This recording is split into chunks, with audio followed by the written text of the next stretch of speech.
Okay, yeah, I Yeah, see. we're live. We're live. I Back in told the game. everybody earlier I have Christmas hangover. Wow, a Christmas hangover. Well, fortunately, when you're on my wagon, I just stick to mainly water and juice, so I don't worry about that. I don't. Oh, trust me, I've actually never tried alcohol. I was never interested in it. trust me, it's not alcohol I'm talking about. I'm just talking about the hangover from the children. I Wow. Okay. Yeah. Well, wait a minute. Tell us, how big is your family again? have 8 children. Well, 4 of them are grown now, so only 4 at home. But Well, I she said couldn't. only four. Like that's a small number. I am. Yeah, Look, compared to 8. see, for people who are always like, "Wow, when are you going to have a family?" I don't have to. She just made up the cosmic difference for me. There you go. Balance. Balance in the True, universe. true. Let's do this. I know who you are, and some of the hardcore cryptocurrency people watching know who you are. Tavania, before we even get into it, tell them who you are and what makes you even qualified to talk about this, because I want to show a little bit of who you are. Okay, well, my name is Tavonia Evans, and I'm the founder of Guapcoin. I am a data scientist, engineer, developer. I've been in technology for 25 years now, and I've been in blockchain, I guess you could say, 5 years. I founded Guapcoin in 2017 as a cryptocurrency that I created for the culture, to make an impact on the community and to help stimulate, what do you say, it's just so many reasons, not even just stimulate, but to help us to benchmark the growth in supporting black owned businesses, because we're always talking about buy black, support black, etc. But we really have no way of benchmarking, and we really have no way of managing that process. It's just, it's kind of like a silent movement. And then we also talk about the black dollar, but we don't know what is a black dollar. You know what I mean?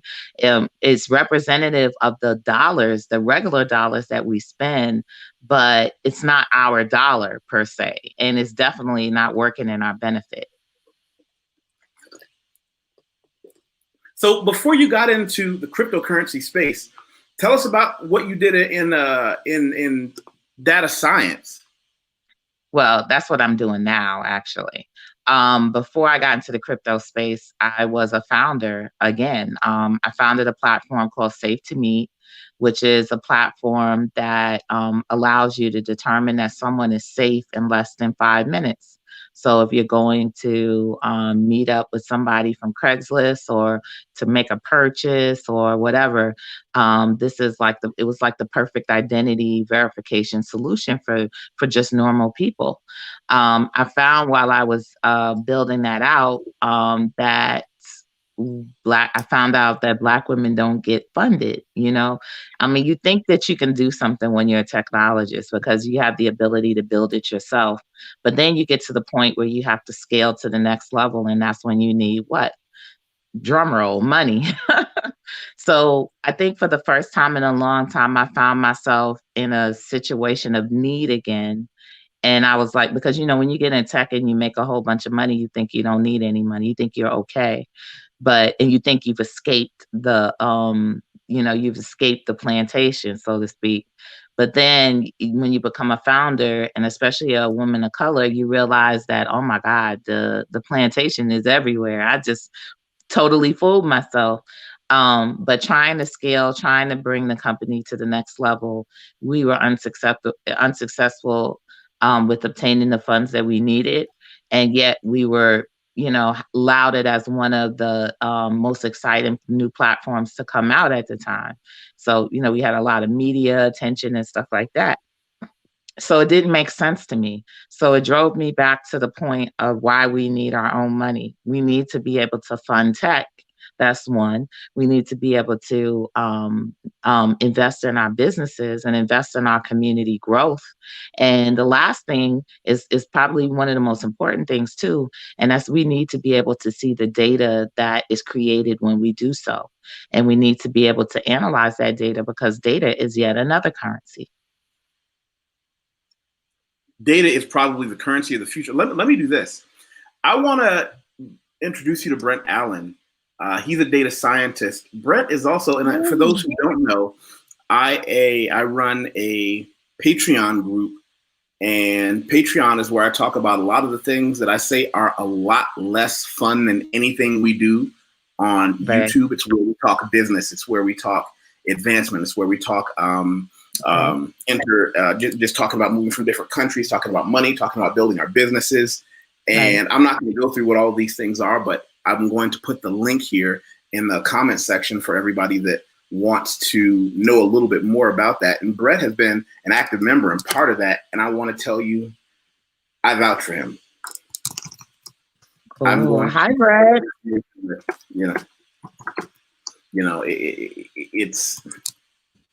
It's like I said, it's more business, less fun. So don't come to the Patreon group thinking this is going to be more fun like we have on YouTube. Come to it thinking this is where we're going to talk about all those things that if you're not into the making money or the traveling internationally or setting up accounts and things, you're not going to like it. You're not going to like it. I'm going to put this on the screen. Let's see. For anyone that wants that, and I'll put it in the comment section as well. And what did he say? Brett said, data is the new oil. Yes, it is. It is. He said, data is the new oil. Also, before I forget, I want to make sure that everybody, and as a matter of fact, let me put that on the screen. I want to make sure everybody follows you on Instagram too. Yes, yes. You can get me at Guapcoin, Crypto Diva.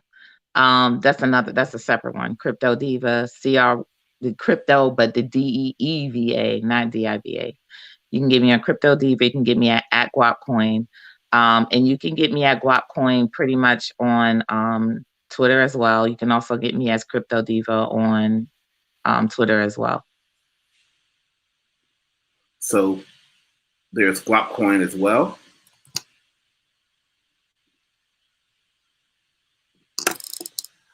Before we even dig into what Guapcoin is or is not, I don't want to bury the lead.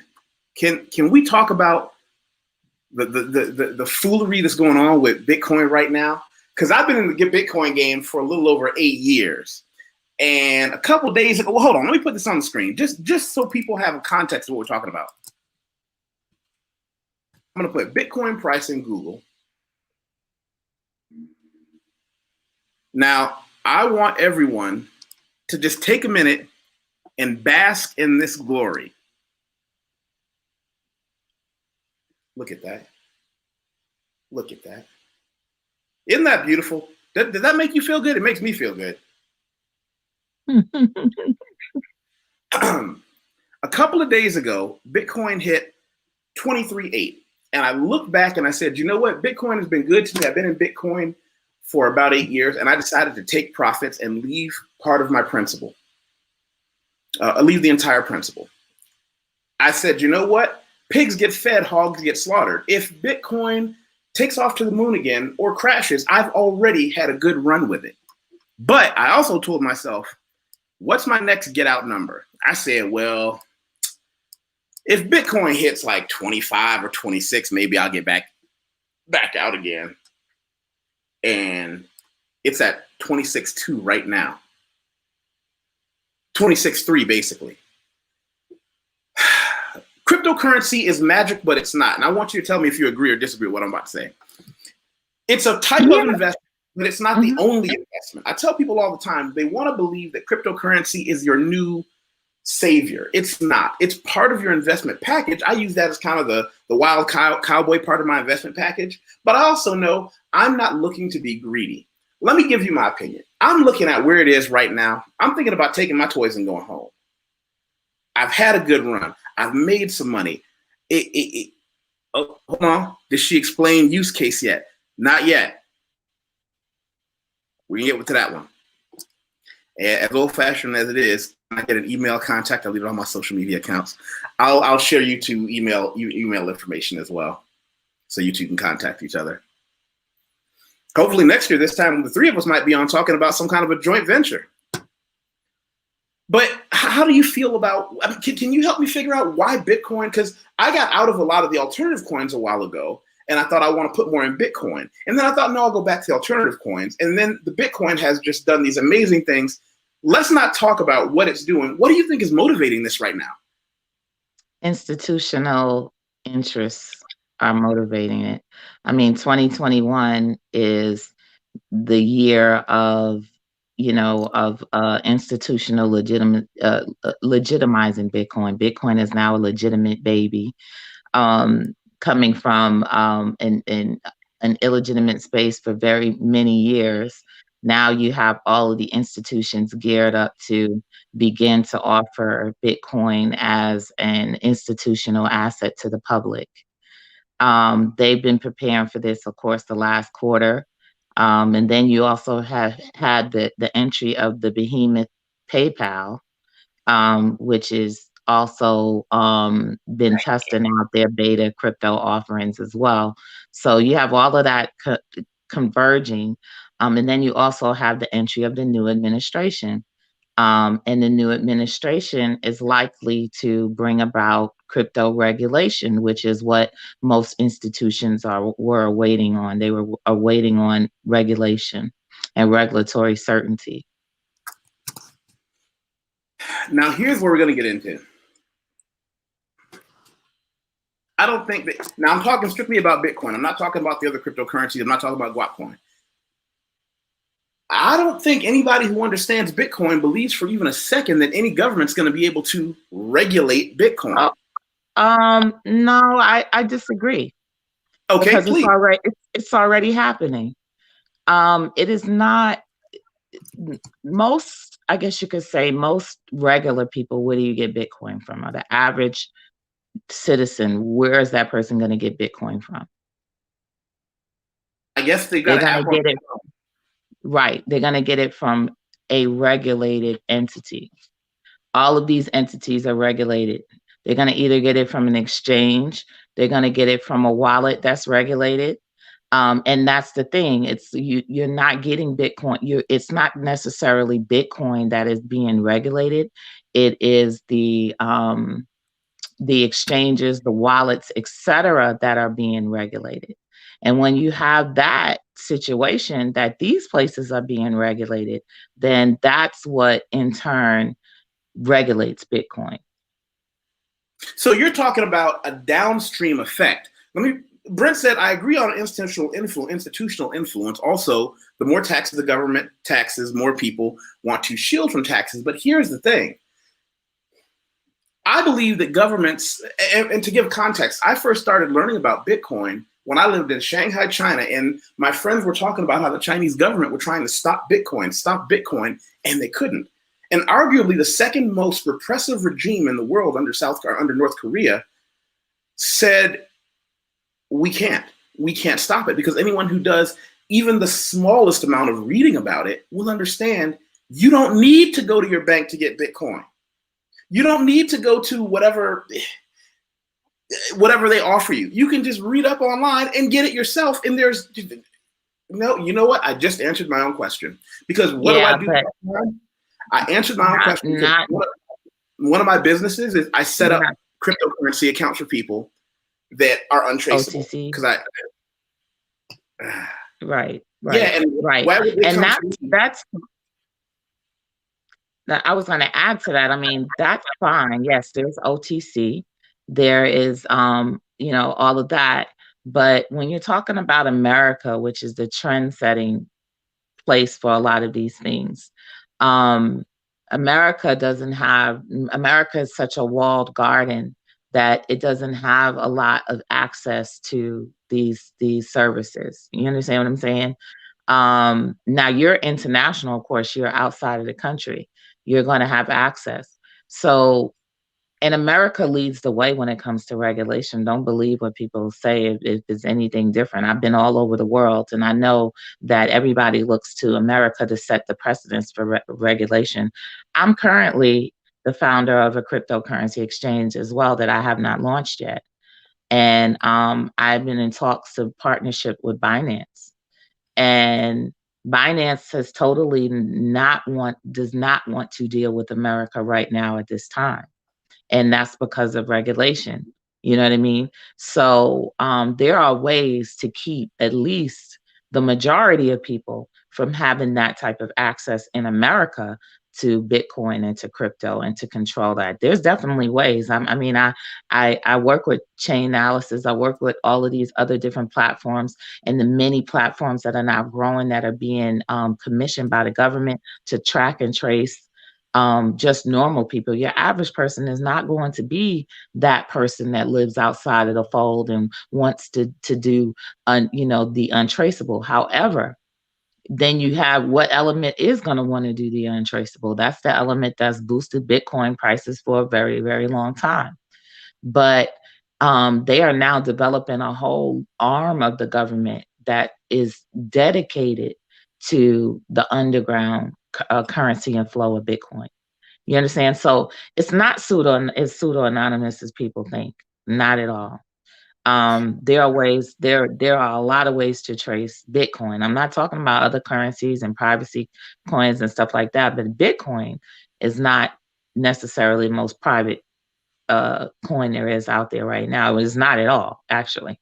One of the things I would say that I agree with you partially. I agree that for the average person who does a quick day course on it, you're right. For those of us who know what we know, you can do a lot of shucking and jiving to make it much more difficult to find you. But you're right. I have the advantage of, it's not that I live outside the United States. I simply have lived in so many other countries, and I understand how money moves. Again, I want to be clear, I have the benefit of having worked for 10 years as a financial professional. So when you understand how money moves, I tell people all the time, the key to my financial freedom that I purchased was I learned, A, you don't have to break the law to make a lot of money, and B, all you have to do is know what the law is and find a way around it. That's what all my rich clients did. I never wanted to do all the work necessary to be extremely rich like my clients. I wanted a comfortable life where I could still spend my young, good years traveling the world, lifting weights, having fun, and have a high enough income level to support that. And one of the things I learned from them, why not just figure out how money actually runs and make money off that stream? I just dip my bucket in. But I tell people all the time, the things that I do with Bitcoin, none of it is illegal. I just know how to do it in places where they might not even have rules against it yet. Right, right. Oh, here we go with the scary, scary words. Uh-oh.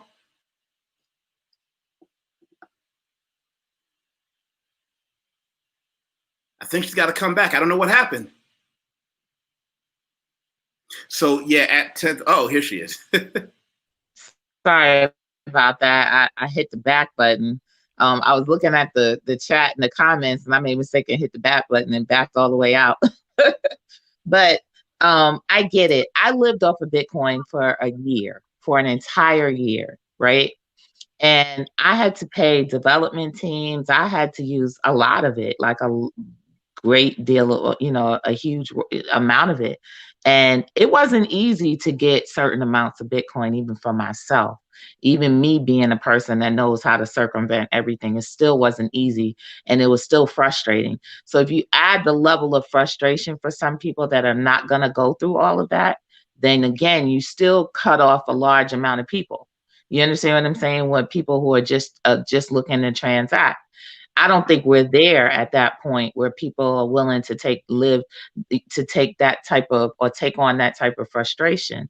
That may be like 2 years down the line where it's not as frustrating. But believe you me, 2021 is going to be the year where they're going to try to make it as frustrating as possible, as earthly possible. They're going to do that because it just, anytime there's an area in which they can't fully control, they're going to try to inject fear and everything else to at least use the psychological part of controlling it. Whereas, they can't quite control all of it in general. So a lot of that is going to happen. And I think that with so much uncertainty and everything that's going on now in the country and the world, there's going to be a lot of people that's going to fall under the fear umbrella. You know what I mean? Rather than take a risk or be willing to take a risk on Bitcoin, when in fact, Bitcoin is heading to be a luxury item anyway, a luxury coin, an institutional coin, in my opinion. Now, you just touched on something that I want to get into when you talk. Oh, by the way, Brett wants to know, is it still profitable to mine Bitcoin? Trick question. No, not No. not unless you're in a country where you don't pay electricity and Or the cost of, or the cost of living and services is so yeah, low. so low, then it could be profitable. Or if you're capable of taking advantage of, solar power, and you've solved that problem, which the miners have not solved that problem yet anyway themselves, and making that an efficient process. No. So But one thing, there's something that works in your favor though. It's definitely in the roadmap of the Biden administration to bring more alternative energy options to Americans, because they're trying to move to a lower carbon footprint by 2025, and that would include heavily subsidizing alternative energy. you said something that and I don't want to trash talk any cryptocurrency, but we need to also address the elephant in the room. The SEC stands for Securities and Exchange Commission. Anybody who's dealt with money knows what that is. So they're charging Ripple with raising $1.38 billion through unregistered security offering, which is a federal crime. Awful thing, prison. Now, here's what I think. I think, of course, they're going after as many cryptocurrencies as they can, not because the cryptocurrencies are bad, but they understand we're getting this out of hand. People are finding out they can use their money in ways that we can't control. Well, I'll have to interject. I think that, first of all, I do believe that XRP is a security. And I do believe that they always knew they would be classified as a security, but they were just holding on as long as possible until the regulated exchanges became available, which I believe is going to become available in 2021. So what I believe is going to happen is that XRP is going to become a quote unquote regulated asset that's a favored regulated asset. So it's going to probably make that leap. Most people know that the cryptos that have been attacked by that, or have been, what do you call it? Attacked, whatever, by the SEC. Like for instance, Kin with that came out of Snapchat, and the Telegram token that was about to list, and then you also have Calibra that almost made it to market and had to do their whatever. So you had none of them went to jail, of course, and most of them just wind up getting fined. And, in certain cases, they wind up having, if you are found to be a security, you'll have to wind up refunding people. I think that there may be a mix of that in terms of XRP. XRP may have to fund people because a lot of unregistered investors, unaccredited investors, bought into Ripple. So they're going to have to probably wind up refunding them people. But this is the thing, they got plenty of money. So they refund those people and pay whatever fines they have to pay. And then they list as a security. And now they're trading on security exchanges. It's that simple. And I think they already knew that. They just were waiting. They were riding it until the wheels fell off. Because here's why I'm not going to Ripple, is because I know that, generally speaking, if you have to do a direct confrontation with the federal government or the SEC, you're going to lose. Whether or not you were right will never matter. Right.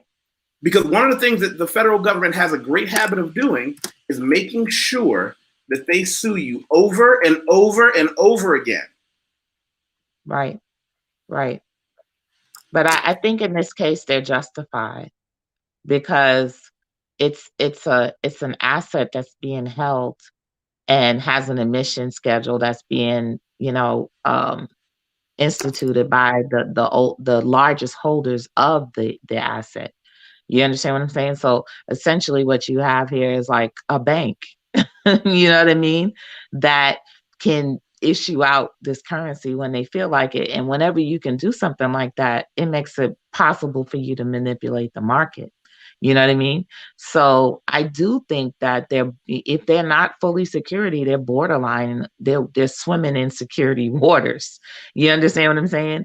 And a lot of people were swimming in those waters initially during the ICO era, but they made the pivot.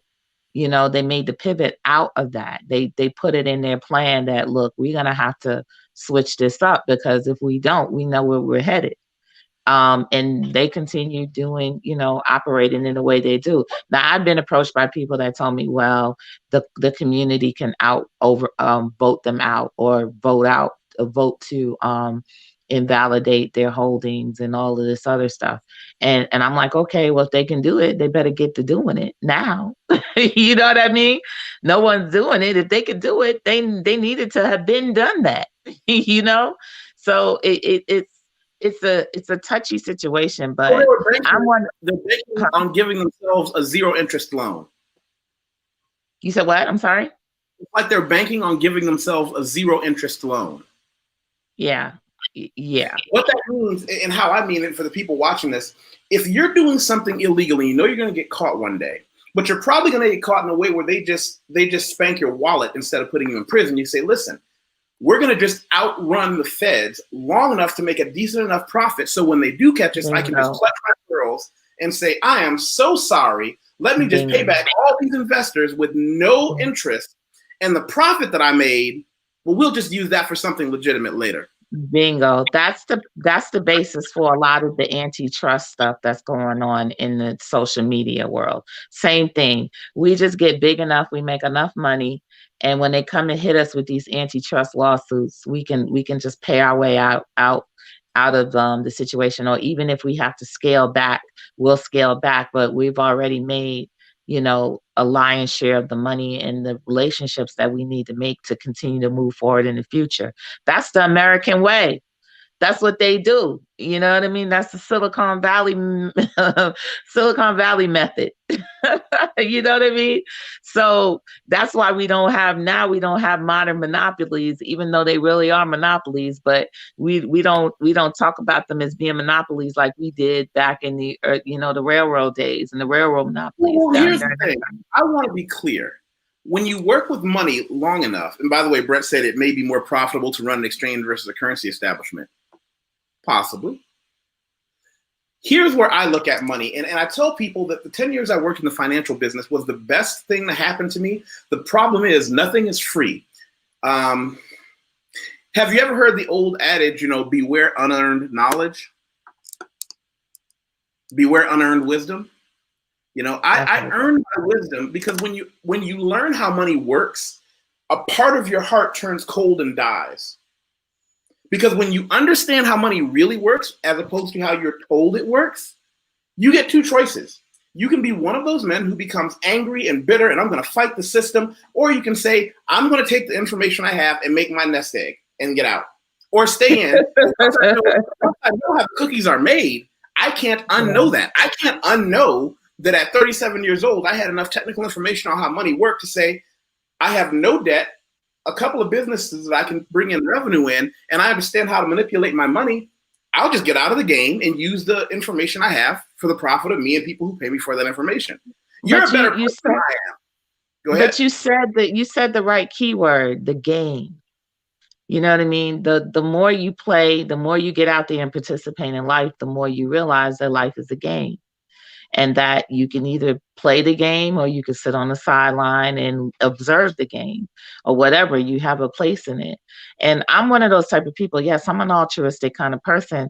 And I do believe that we can do better as in terms of my folks, as Black folks, and I want to be able to help. But I am also a believer in business. I mean, and some people might wind up calling me a capitalist one day. You know what I mean? I don't really care. I'm not, that's not going to scare and shoot a dart in my heart and make me just kind of fall apart. I'll tell them, I said, who do you think were the purveyors of these monetary systems?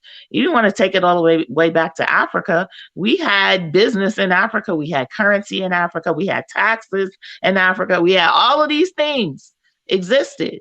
So again, it's not necessarily about the system, it's about the players and how they choose to play their game, and you can choose to play your game a certain way. You can choose to be as fair as possible. And I just believe that if you're transparent, it doesn't matter how you play it. Transparency is key to building trust.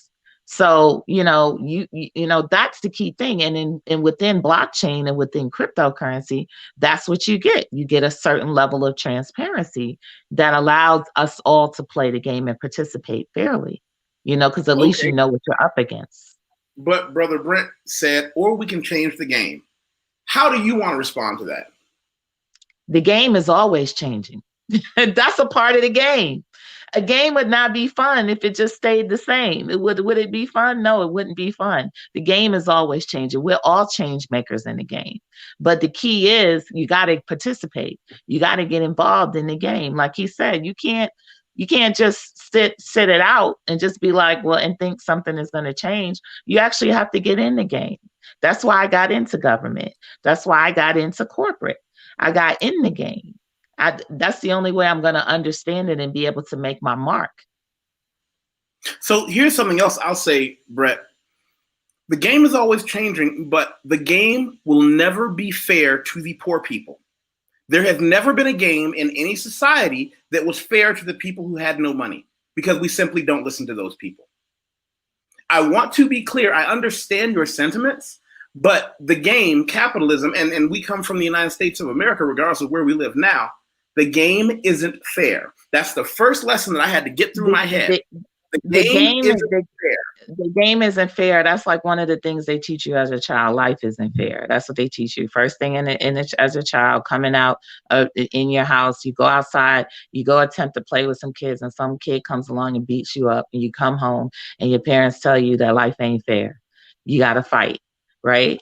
But to say that there's never been a time when poor people have had a voice, I don't believe that. I think that there have been times when poor people now even have a voice. The problem is they don't understand how valuable their voice is. As a poor person, they don't understand how valuable their voice is. You can have a voice and you can say things and you can complain and stuff like that, but if you don't truly feel that your voice has value, then it won't have value. I consider myself a quote unquote, I don't consider myself a wealthy person. I have 8 children, and I could wake up tomorrow and have $0. Wow. I can wake up tomorrow and have $0 in my bank account and no food in my refrigerator. And it's been like that because I'm a founder. You know what I mean? However, do I ever think that my voice is any less than when I have no money in my account or no food in my refrigerator? Hell no. You know what I mean? I still think my voice is powerful. And that's something that you have to teach people. You got to separate their identity and who they are and their value from the amount of money in their bank account. Okay. So maybe I used a word in common. But first, let me say, Aether said, when a game is systematically and perpetually rigged for centuries, is it fair to call it a game? It's fair to call it a game because there are people who were not born into that system who can take advantage of that system and become like, no person who was not a white man in America was ever intended to be a have. I'm just going to say haves and have-nots. We're not going to use, hard terms of money. Those of us who were not born white men who became a have understood how the game was played and then played it.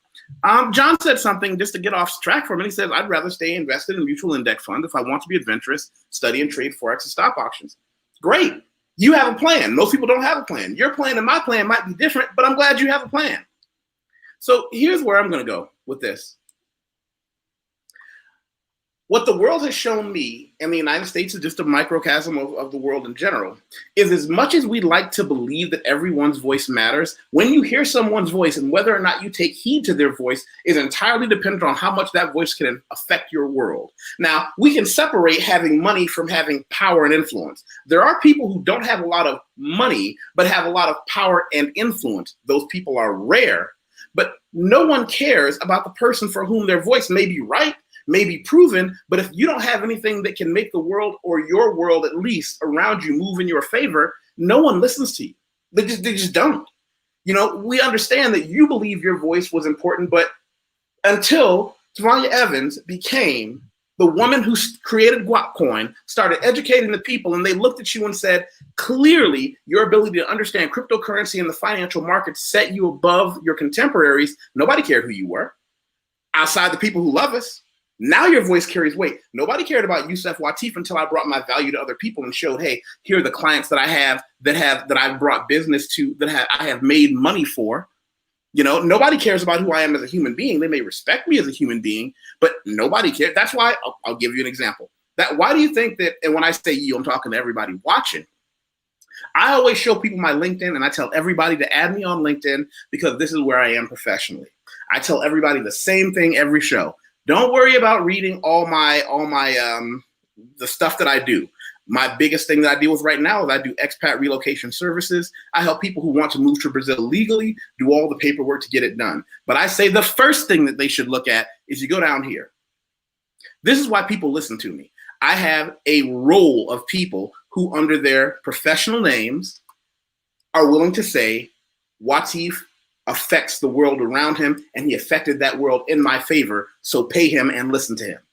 But who I am as a human being could be good. I could be capitalism taught me, nobody cares. You could be a bad person as long as you're a bad person that knows how to stay away from breaking the law. No one cares as long as you get things done. So when I say poor, maybe I could say the ineffectual person. Maybe I can say the person that doesn't affect the world around him or her, but that's how I've seen it. Well, you know what? It's interesting when you use the phrase you said, nobody cares as long as it's the person that gets things done. And actually, like when I speak on a social level, especially amongst Black folks, I say we have a serious problem with that because we do have to adopt a model where we allow for people to get things done and not attack their character or go digging in their past and all of these other things because I think we learned a lesson from this Trump administration. These people come together and they support him no matter what. They don't care that he grabbed women on the crotch. They don't care that he lies every 5 minutes. What they do care about is their ultimate agenda and what they want to maintain or what they want to achieve. And whoever they get to do it, they don't care. That's to me the whole Republican stance. You know what I mean? Okay. Whoever we're going to get to maintain and whoever we're going to get to push us further along is who we're going to support. But I agree with you. We just said the same thing. By the way, that's what I'm saying. I agree with that. I agree with that. Read that. The game of hamburger is not a game to the cow. Wow. I want that on a t-shirt. The game of hamburger is not a game to the cow. You know what life has taught me? Ice-T once said, the rapper Ice-T has a Twitter feed, and he said one day something that I always took to heart. He said when he was a young man, the old players told him two things. All a player needs is his health and his freedom, right? Life in America has taught me two things. Don't be poor and don't be fat. No one said you had to be rich, but once you're in a situation where you need money or money from someplace else, you can be coerced to do things that are not ethical. You can be coerced to do things that are beneath you. You can be coerced to just be an unpleasant person. You may do things that you never thought you'd want to do when you don't have.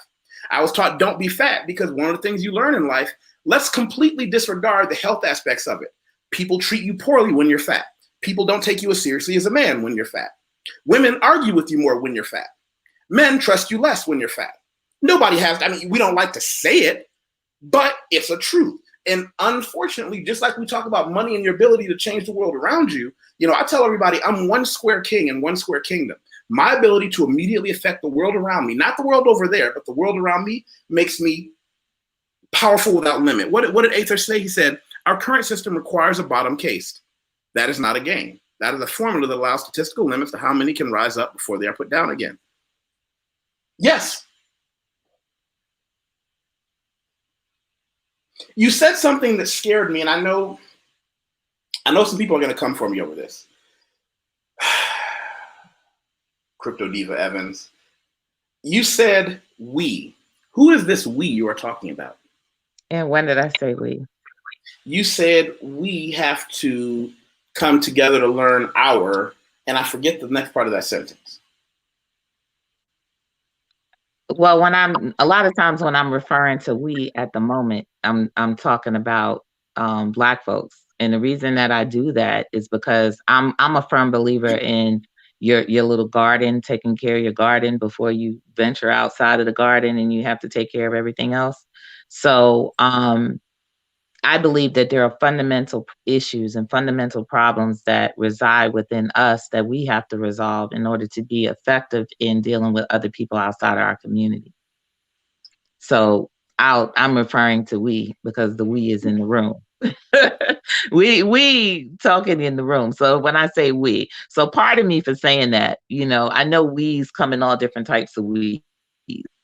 And so here is, however, please. And I'm one of those people that is respected internationally because I'm not afraid to say that. I get invited to speak all over the world because I'm not afraid to say that. I'm not afraid to say that I'm here to help Black folks right now because I'm the help I have what the skills and I have the ability to help and to add value in that area. That's not only going to affect other people, but this is going to affect my children. You know what I mean? I have children in this community and this is going to directly affect them. So, people, it's funny because when it comes to talking about, I guess you could say racial politics or whatever the case may be, a lot of people internationally understand that because they're all for their culture and their different racial politics. We're the only ones that seem to have a problem with that, or at times we feel like we're being revolutionary or rebellious when we feel like that, when it's the standard of every culture on earth to make sure that their culture thrives and succeeds. I'll say two things to you then. When we talk about we and our culture, I'm going to show you a picture of my family one generation ago. Mm-hmm. Because I want to talk about the we that I fantasized about. You see this we? That we, and these are my grandmother holding a baby, one of my uncles right next to her, aunts, my oldest cousins. You see that we, when the butcher, the baker, the candlestick maker, the criminal, and the police guy that's Black, we all lived in the same band. We all lived close economically and physically. Redlining, for those who don't know, is kept us in our place. It kept us in our community, kept us from expanding out into other cultures, communities, and areas.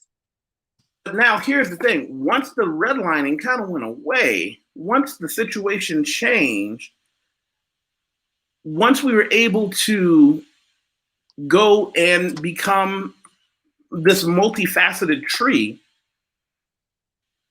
well, now we're in a situation where that we separate. There is a caste in every group of people. We like to believe that other organizations and other groups of people are a monolithic block of group of people that work with each other and help each other. That's simply not the case. Every group of people everywhere in the world has the same percentage of knuckleheads. The difference is a Black American, we are, what does it say is to be a Black American? I gotta help me, who gave this quote? To be African American is to be African without memory and American without privilege. Once that happened, the we that we're speaking of, that we doesn't exist in 2021. It didn't exist in 1980. Well, let me put it to you in a data terms, right? In a currency terms. I spoke at a conference once, and there was a platform that it's always a few platforms that are dealing with the collection of data. And one particular platform was dealing with the collection of data to expand the gaming industry, right? To build games that are more aware. You know, of course, it's the foundation of AI, right? So, admittedly, their executives have a problem. And what is the problem? The problem is the missing data for Black people. The missing data for Black people, these people who you say is real in the data world. In the data world, this is really a thing. It really exists.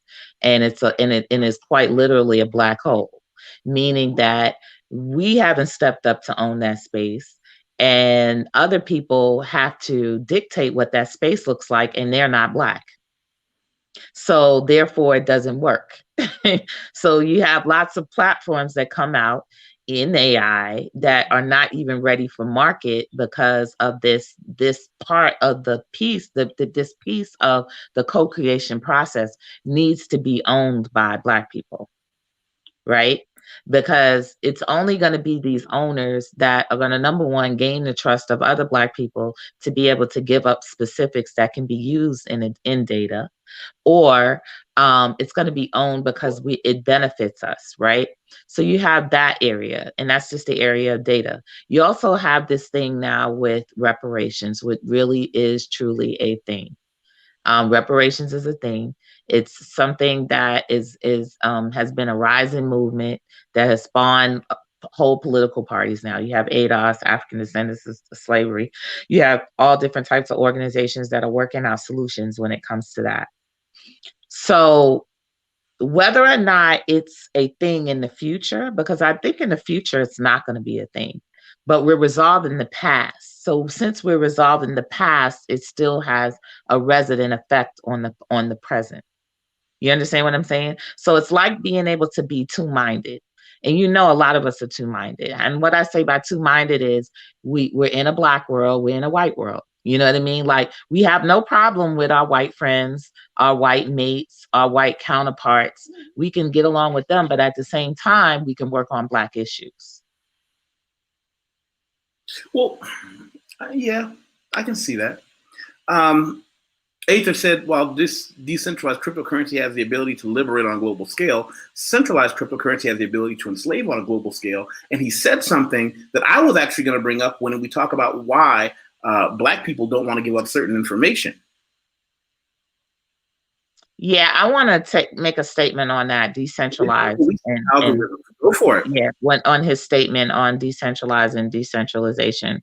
This is the thing, and this is how I see it. As a person who actually built a blockchain, as a person who slept everything on that particular blockchain and watched it and watched how it impacted people, I am a person that believes that there is a real serious entity driven thing. This is a real thing, right? And the part of it that is my philosophy is not so much the operation of the blockchain. It could say it's decentralized. What the part of it that is most important is where it started, where it began. We like to I come from a different kind of culture. I'm an ancestral kind of culture. I'm very big on ancestor stuff, right? Other people are not, they're not big on that. However, in my culture, wherever it began is just as important as where it's going. Right? So if you have something that was largely started by Caucasian white men, I mean, white men in general, just Caucasian men, and this is the stat quo, and this is what you're used to seeing, are you truly going to feel that this is something that benefits you?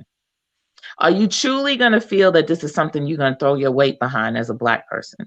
Or are you going to do like the Congress people, like the Congressional Black Caucus did when Zuckerberg was up at the hearing, and their feelings was, this is yet another Silicon Valley thing. Why should we think this is going to benefit us after what you did to us in Facebook?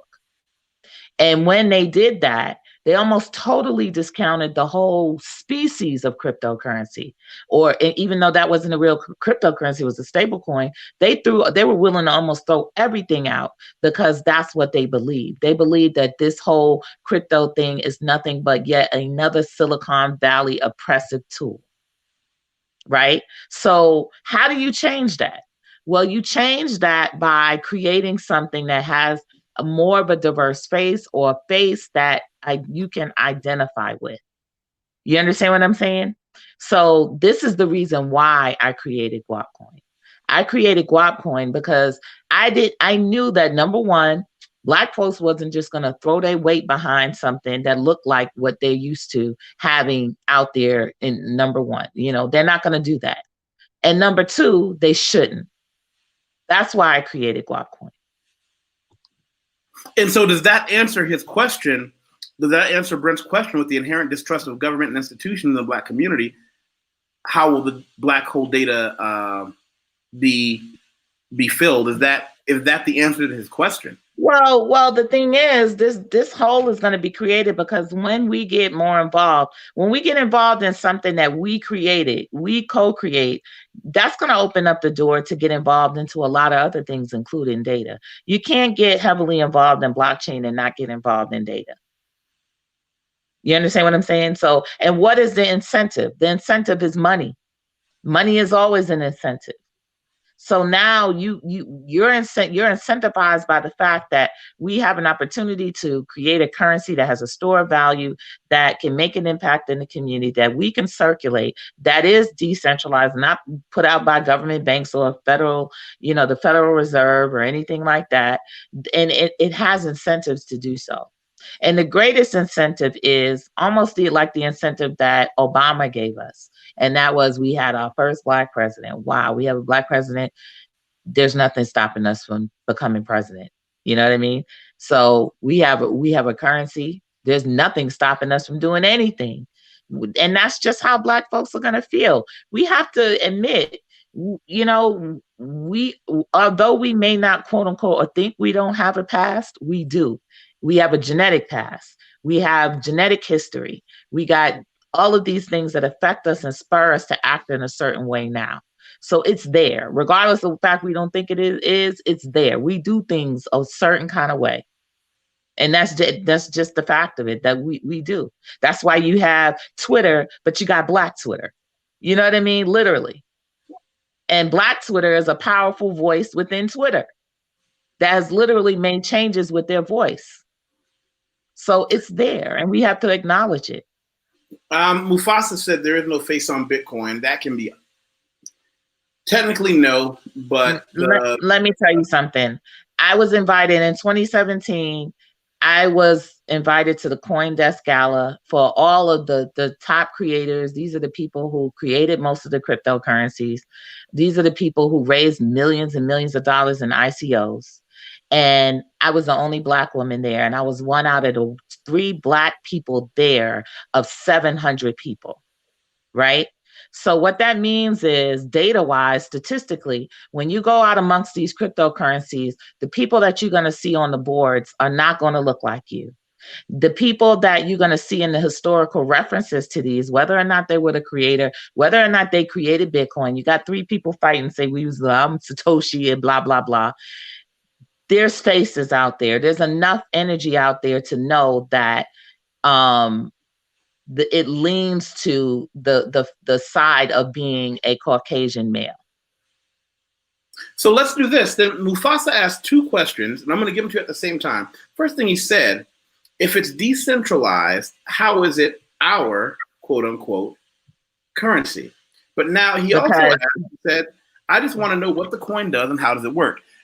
Give us and I'm going to give you as much time as you need without interruption, because I'm going to mute myself. I don't want to talk while you're talking. Tell us about Guapcoin then, why I want Guapcoin.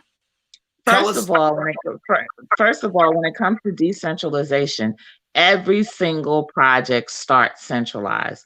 I'm not a believer in 100% decentralization. Everything starts centralized because it's a project that comes together. They elect a board. Even the board influences the mission of the project itself. So that's a centralized point, and that's why they were debating coming up with legislation that would allow a 3-year grace period to decentralize yourself or to prove adequate decentralization, right? So decentralization is not something that just comes out of the gate. That's number one. There's always going to be this impact or I mean these evangelists or that early evangelists that know about the tech, that talk about the tech, that even invested in tech, and these people probably have the largest investments in it and the largest holdings in it. So it's never like that in terms of decentralization. As far as our use case, we're a currency. We aim to be a store of value currency. We do have our own blockchain, and we do have a roadmap that includes decentralized finance products, building lending products on top of it, building stable coins that allow us to participate in other ecosystems. I mean, we have all of that. So we're just set out to be a currency. It's that simple. Cryptocurrency, Bitcoin was created to be an alternative to the current financial system. It wasn't created to be a unicorn or a unicorn that spit out AI and robots and blah, blah, blah, and everything else people like to do. And a lot of the projects that came along came out with these wonderful white papers and wonderful roadmaps that they have not even started. And they raised millions and millions of dollars to do so. So it never was, it was an idea. A lot of these projects came about because they raised so much money, they had to have justification for the money that they raised. So say, okay, we're going to do this, we're going to do that, we're going to do this, we're going to do that. But at the end of the day, many of them could have been a currency if that's what they wanted to be. We wanted to be a currency because we feel that we need to have that.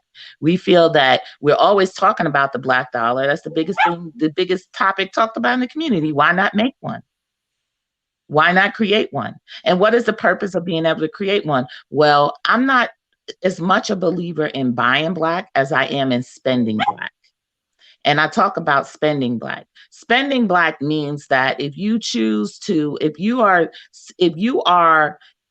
a company is accepting Guapcoin as a payment method, because they may be just accepting a basket of currencies. Right now, we're listed on a platform called Coinbase, which has probably about 1,000 currencies, right? So you may have a company that turns around and contracts with Coinbase one day and says, we're going to use Coinbase.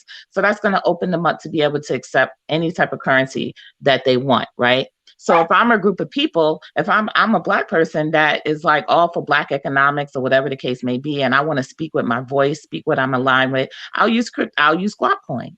And in using Guapcoin, I can make a statement that we are the key stakeholders in your business and your company. So listen to us, because here's the dollars to prove it. So I'm all about spending black. I'm not about you're not going to buy from Walmart. That's ridiculous. Of course, you're going to go to the grocery store, but why not be able to spend with the community that you allege with, that you're in alliance with? So if you do have to pull your funds out, you can literally really pull your funds out. And then you can also have the data to back it up.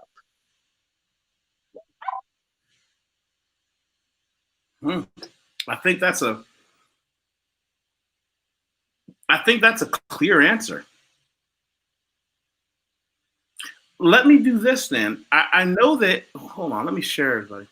Where can we buy Guapcoin? We're on an exchange. We're on probit.com. And, you know, when we first started to grow our community, we were approached by other exchanges to list. And what people don't understand is that that's a whole payola game. It is not, you're not just going to list on an exchange for free. It ranges anywhere between 20,000 USD all the way up to 50,000 USD to list on an exchange. So we went through a few exchanges. We went through situations that looked super scammy. And we broke those relationships because of the manipulation, the back end manipulation, and all of that was going on. So we went with Probit because Probit kind of built a basis of trust with us. They have a really open team. They were really very helpful, always available. We literally could talk to them. We can speak to these people. It's based out of Korea. So we went with Probit, and we were very comfortable with that as a launch pad for us. So we're located on Probit.com. But what about your wallet that I'm showing everybody? Can we get it on your wallet? No, you can't buy from within the wallet. And the reason being is because if you trade or you sell cryptocurrencies in a wallet, then you have to go through the proper legal channels to do so in America, because that's considered you basically have to go through the due diligence. In some states, you have to have a license. You have to have a bit license to operate that type of wallet in New York, stuff like that. So this is just a basic community wallet that we had that made it easier for people to be able to store and exchange their Guapcoin. Now, eventually, we'll be included in other wallet ecosystems. That's the next step. The next step is to include yourself in other wallet ecosystems. And the idea as a community is you don't want to be creating the wallets. You want to be able to maintain the currency and to grow the currency. The idea is to get into other ecosystems and have other people step in who will create wallets, etc. And so we do have Probit.com is where we can buy it. Yes, Probit.com. And we do have some pending relationships that is going to definitely take a lot, just kind of take us into the next level as well. But again, all of those relationships rely on community and money. They want to see liquidity. They want to see your community at a certain level. So I just put that on the screen for everybody to look at it, so everybody can see, what it's trading at. Well, now here's the question then. If we are on Probit and we purchase Guapcoin, and then you go to other exchanges, what happens to the value of the Guapcoin that I purchased there? You can't just go to another exchange and bring an asset that's not listed on the exchange. It's like it doesn't even exist on that exchange. So it does not impact the volume and value. It only impacts the value. What impacts the value is the exchanges that it's listed on. Those exchanges send APIs to market analysis websites like CoinMarketCap, CoinGecko, CoinPaprika, etc.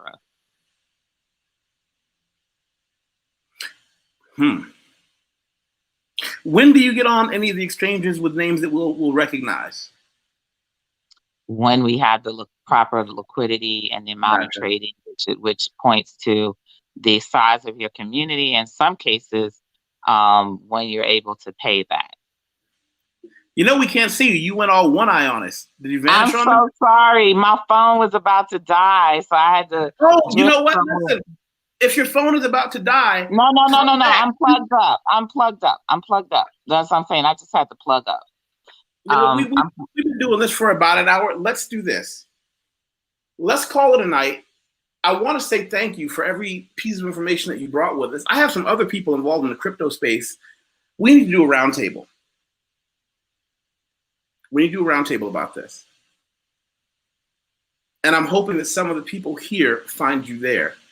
I want to say goodbye to everybody. Good night to everybody. I want to say thanks for everybody who took time to watch with us. Do you have any parting words? My parting words are, and it depends, like someone just said, I applaud and support your vision. Support with us means join the community, at least download and install a wallet. And it's not even necessarily about investing into the coin or actually purchasing the coin, but it starts with just joining the community because you have a voice. So the same questions that you have here are valid questions that could be asked in the community and can be brought up as points to grow and to make the platform better.